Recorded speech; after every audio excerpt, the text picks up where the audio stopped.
جو اپنے حکمرانوں کے جو گناہ ہیں ان کو تو پہلے بخشائیں. فیڈرل سروسز میں جو بلوچستان کا کوٹا ہے اس پر کتنا عمل درآمد ہوا, جو بھی ہمارے 6 پوائنٹ کا حصہ تھا. فورن سروسز میں بلوچستان کا جو حصہ ہے, آج بھی دیکھیں کسی بھی ملک میں بلوچستان سے تعلق رکھنے والے مشکل سے کوئی آپ کو ایک ایمبیسڈر یا کونسل جنرل ملے گا. وہ تو ایمبیسڈر اور کونسل جنرل اپنی جگہ پر, آپ کو بیرون ملک کونسلٹوں میں اور ایمبیسیوں میں مشکل سے ایک بندہ ملے گا جس کا تعلق بلوچستان سے ہو. میں یہ نہیں کہوں گا بلوچ ہو, بلوچستان سے جن کا تعلق ہو. تو ان حالاتوں کو دیکھ کر ہم سمجھتے ہیں کوئی نیا معاہدہ اگر کیا جا رہا ہے, ہم تب تک کسی اس معاہدے کو سپورٹ نہیں کریں گے جب تک کہ بلوچستان کے وہ جملہ جو مسائل جو گزشتہ 70 سالوں سے جن کا ایک انبار بنایا گیا ان پر عمل درآمد نہیں ہوتا.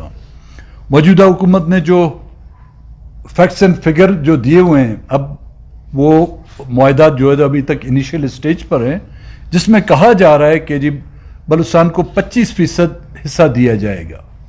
25% حصہ فیڈرل گورنمنٹ کا ہوگا اور 50% حصہ جو ہے وہ جو کمپنیز ہیں جنہوں نے پہلے جن کو لائسنس دیا گیا تھا یہاں پہ ایم ایل کا یا ای ایل کا لائسنس دیا گیا تھا, ان کو دیا جائے گا.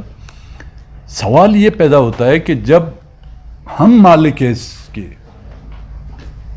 روز اول سے یہاں پر جو پائی جانے والی قدرتی وسائل ہیں اس کے مالک بلوچستان کے لوگ ہیں, لیکن آپ کے اپنے آئین اور قانون کے مطابق آرٹیکل 52 جس میں یہ واضح طور پر لکھا گیا ہے کہ جہاں سے گیس دریافت ہوگی سب سے پہلے حق جو ہے وہاں کے لوگوں کا ہے یا اس صوبے کا ہے, اس پر بھی عمل درآمد نہیں ہوا. یہ ایک ریٹن ایگریمنٹ ہے ان کا, ایک کانسٹیٹیوشن جو ہے نا ایک ایگریمنٹ ہے ان چھوٹے صوبوں کے ساتھ, اس پر عمل درآمد نہیں کیا جا رہا. اور اب اگر وہ لوگ چاہتے ہیں کہ 25% جب ہم کے مکمل اس کے مالک ہیں, سب سے پہلے ہم سمجھتے ہیں کہ پہلے وہ بلوچستان کا حساب کتاب کیا جائے, ان گریوینس کو ختم کیا جائے, اور اس کے بعد پھر بیٹھ کے بات کی جا سکتی ہے کہ ہم 25% پہ راضی ہوتے ہیں یا 50% پر. ہم سمجھتے ہیں کہ بلوچستان کے لوگوں کا حق جو ہے 50% ہے. اور ظاہر اس پر چیک رکھنے کے لیے, جس طرح میں نے کہا کہ کتنا مال یہاں سے جاتا ہے, اگر اس مالک کو یہ پتا نہ ہو کہ اس کے گھر سے کیا جا رہا ہے تو اس مالک کہلانے کے لائق بھی نہیں ہے. تو اس کے لیے ضروری ہے کہ ایک ریفائنری قائم کی جائے ان علاقوں میں,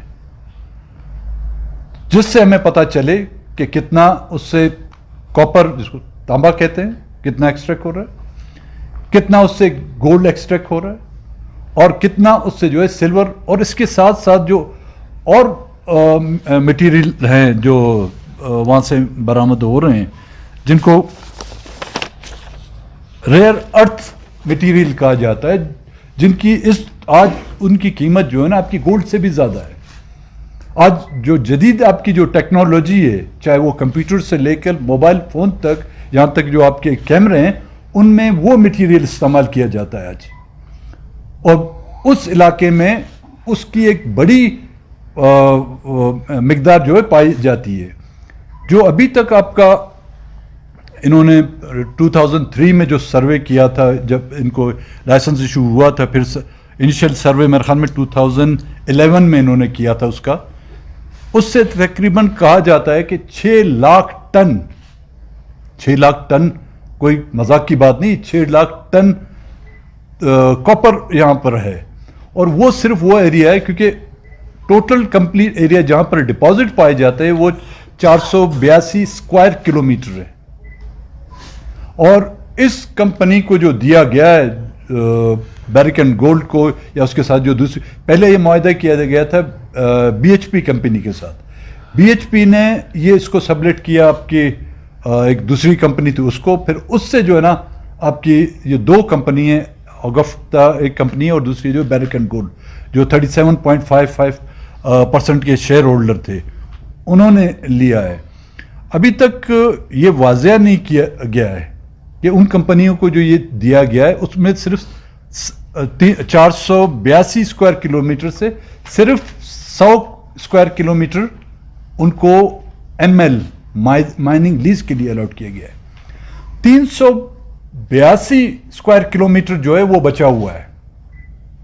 تو کیا وہ 382 اسکوائر کلومیٹر کا ایریا بھی انہی کمپنیوں کو دیا جائے گا یا اس کے لیے اور بڈ ڈالی جائے گی؟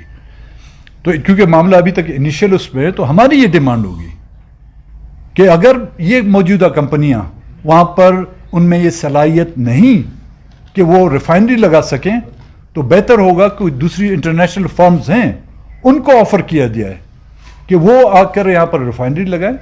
اور ریفائنری سے نہ صرف ہمیں یہ چیک اینڈ بیلنس اس پر ہوگا بلکہ بے روزگاری کا ایک بہت بڑا مسئلہ جو ہے وہ بھی حل ہو سکتا ہے.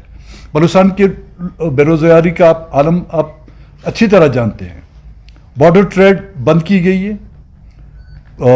گوادر میں جو کوسٹل بیلٹ ہے ہمارا، جہاں پر فشنگ ماہی گیروں کا جو روزگار ہوتا تھا وہ بند کی گئی ہے. فیڈرل سروسز میں آپ کو جابز نہیں دیے جا رہے.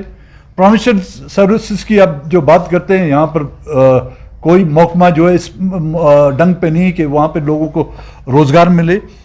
اگر اچھی ریفائنریاں وہاں پر لگائی دی جاتی ہیں، اس سے چیک اینڈ بیلنس کے ساتھ ساتھ آپ کو ملازمتوں کے ایک بہت سی ایک مسئلہ کسی حد تک وہ بھی حل ہو سکتا ہے.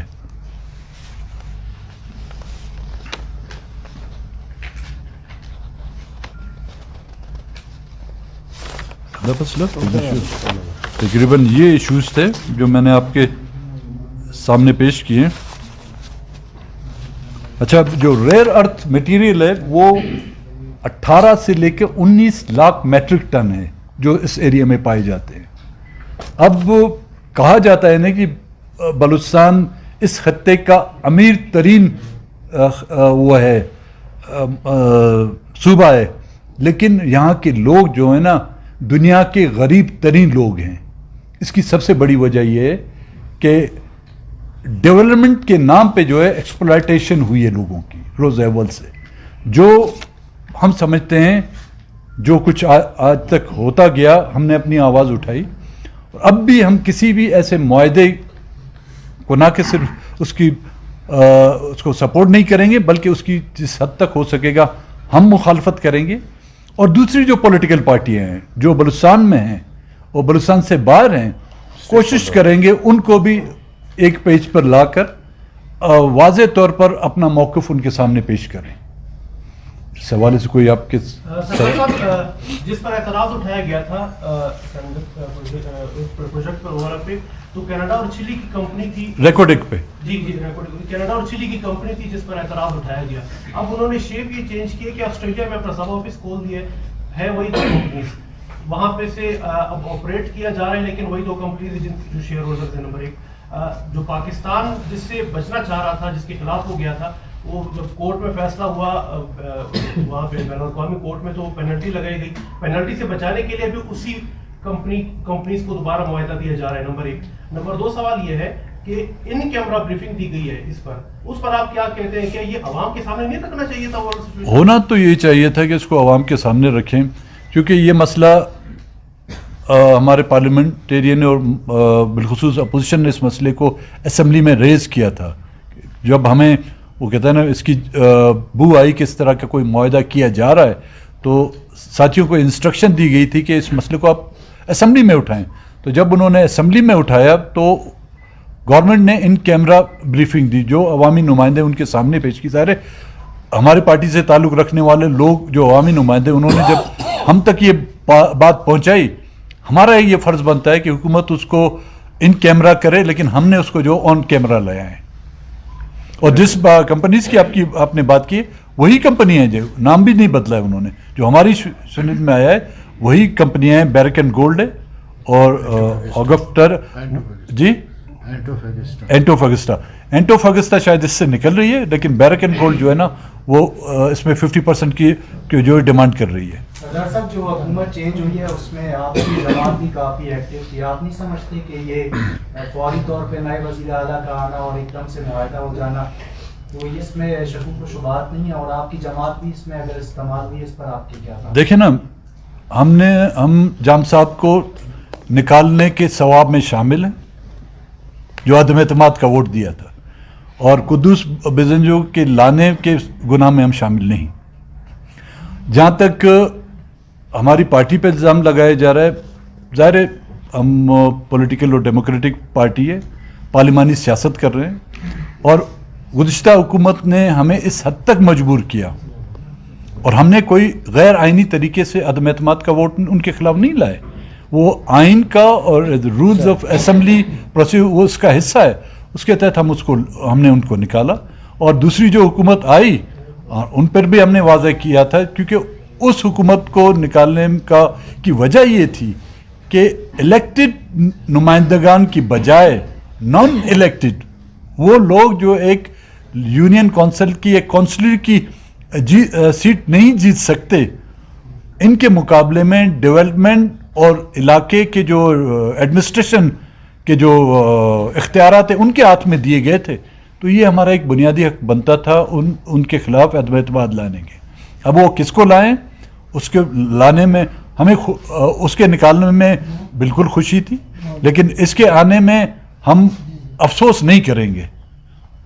سردار صاحب، کیا جو ابھی گورنمنٹ ایک معاہدہ کرنے جا رہی ہے، اگر یہ ہوتا ہے اور آپ لوگ اعتماد نہیں لیا جائے جیسے آپ کہتے ہیں، تو اس کے خلاف باقاعدہ کوئی تحریک بھی چلائیں گے آپ لوگ؟ دیکھیں، سی پیک کے خلاف بھی ہمیں اعتماد میں نہیں دیا گیا تھا.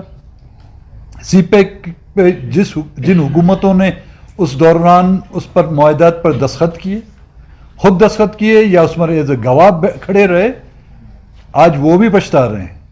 لیکن ہمارا سٹینڈ اس وقت بھی وہ تھا. تحریک اس حد تک ہم نے چلائی کہ لوگوں میں اویئرنیس لائے. اب بھی ہم لوگ ظاہر جس حد تک کوشش تو کریں گے کہ دوسری پارٹیوں کو بھی اس میں اعتماد میں لایا جائے اور ان کو بھی اپنے ساتھ ملائیں.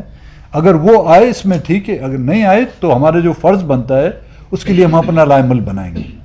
سردار صاحب، لیول آف انڈرسٹینڈنگ کیا ہے موجودہ سی ایم اور بلوچستان نیشنل پارٹی مینگل؟ چونکہ نواب ثناء اللہ زیری کی بھی جب آپ حکومت ختم ہوئی تو اس وقت بھی قدوس بزنجو کو آپ نے سپورٹ کیا.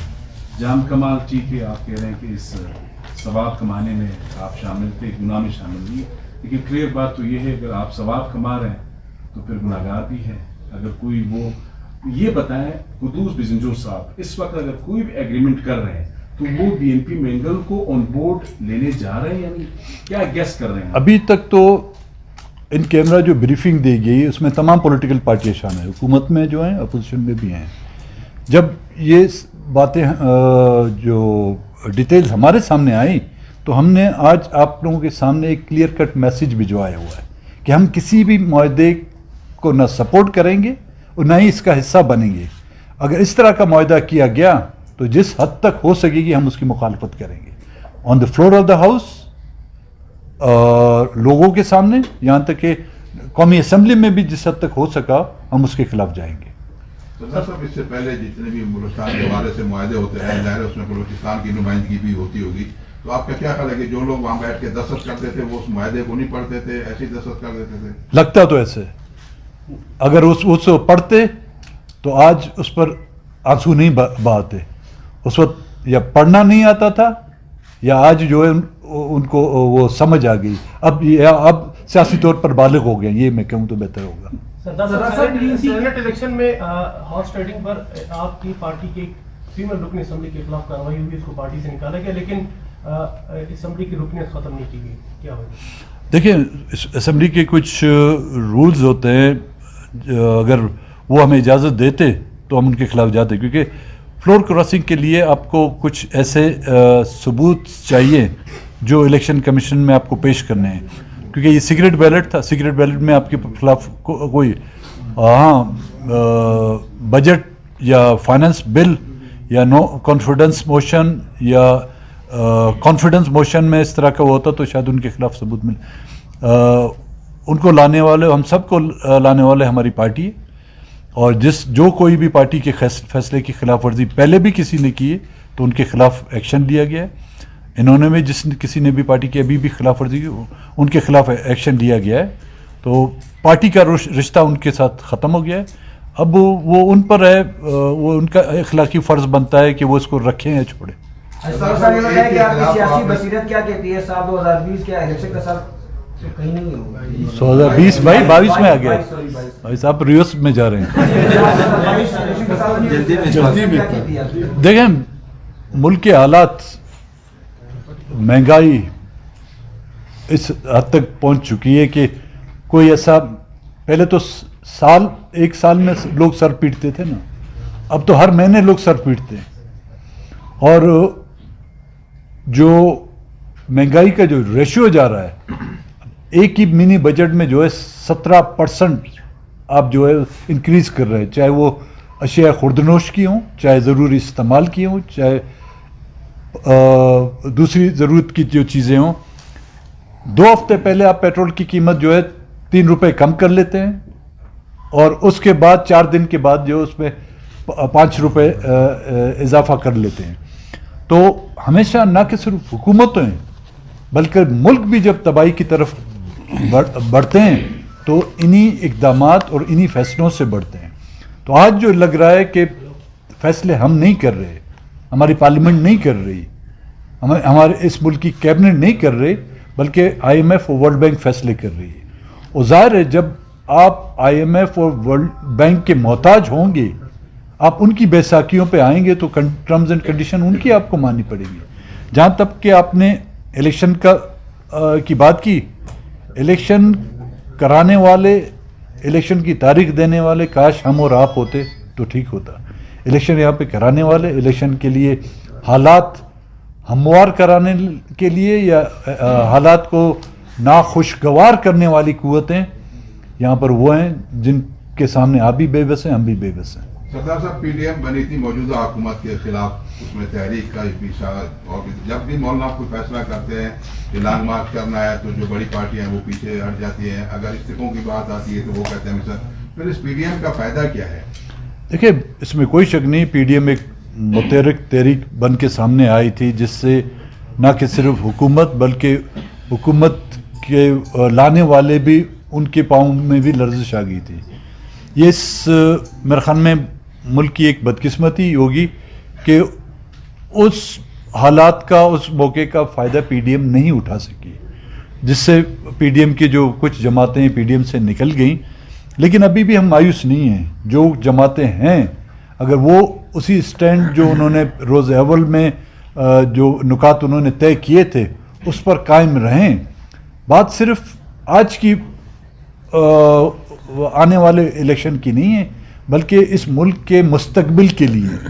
اگر آج وہ اتحاد اس نکات پر نہیں کھڑے ہوگے، آئندہ اگر ان نکات پر کھڑے ہوگے تو میرے خیال میں یہ ملک کے مستقبل کے لیے بھی بہتر ہوگا. وزیر PTI سے کہا جا رہا ہے کہ جو سر پہ ہاتھ تھا وہ اڑ چکا ہے، تو ایسا لگ رہا ہے اس طرح ایسا سمجھتے ہیں کہ اڑ گیا وہ وہ ہاتھ تھا یا بوٹ تھا؟ ہوئی سردار صاحب پچھلے کچھ مہینے سے جو ہے BNP کے اندر لیٹر بازی اور ایک دوسرے کو خطوط اور تبادلے ہو رہے ہیں، وہ اختلافات نظر آ رہے تھے، کیا وہ حل ہو گئے ہیں یا اب بھی برقرار ہیں؟ اور بلوچستان گورنمنٹ سے BNP فرینڈلی اپوزیشن بننے کے بعد کس حد تک مطمئن ہے؟ دیکھیں جہاں تک لیٹر بازی کا تعلق ہے، ہمارے پارٹی کے ڈسپلن کے خلاف چاہے کوئی بھی ہو، چاہے سینٹرل کمیٹی کا رکن ہو، کیبنٹ کا رکن ہو، پارٹی فیصلے جو بھی ہوئے ہیں وہ پارٹی کے اداروں نے کیے ہیں، کسی فرد واحد نے نہیں کیے. اور جو کوئی پارٹی فیصلوں کے خلاف سوشل میڈیا یا میڈیا میں جائے گا اس کو ہم نے شو کاز نوٹس دے دیا. ہم اس شو کاز کا ویٹ کریں، جب ان کا جواب آئے گا تو فیصلہ بھی پارٹی کے ادارے کریں. جہاں تک فرینڈلی اپوزیشن کا آپ نے بات کیا ہے، فیصلے جو آ رہے ہیں تو پھر آپ دیکھیں گے کہ ہم کتنے فرینڈلی ہیں. سردار صاحب سینٹ میں بلوچستان کی مؤثر آواز ہم نے دیکھی، قومی اسمبلی میں آپ بولتے ہیں، بالکل بولتے ہیں.